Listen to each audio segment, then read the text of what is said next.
এদিকে যত ডিবারি আছে সব ঠিক জল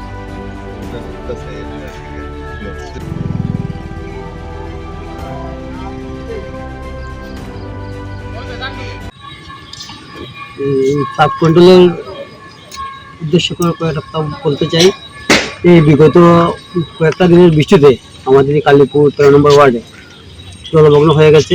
আমরা বিগত দিনে ফ্লাড কন্ট্রোলে আমরা ডিক্লারেশন দিয়েছি, সিএম হেল্পলাইনেও আমরা এই ফোন করেছি। তারপর এই ফ্লাড কন্ট্রোলের মানুষ এসেছিল, বলেছিল এই সুইচ গেটটি পরিষ্কার করবে, কিন্তু কোনো পরিষ্কার করা হয়নি। এখন দেখা যাচ্ছে এই নদীর এই পাড়ের জল আমাদের কালীপুরের ভিতরে জল ঢুকছে এবং কয়েকটা বাড়ি ঘরে জল প্রবেশ করছে।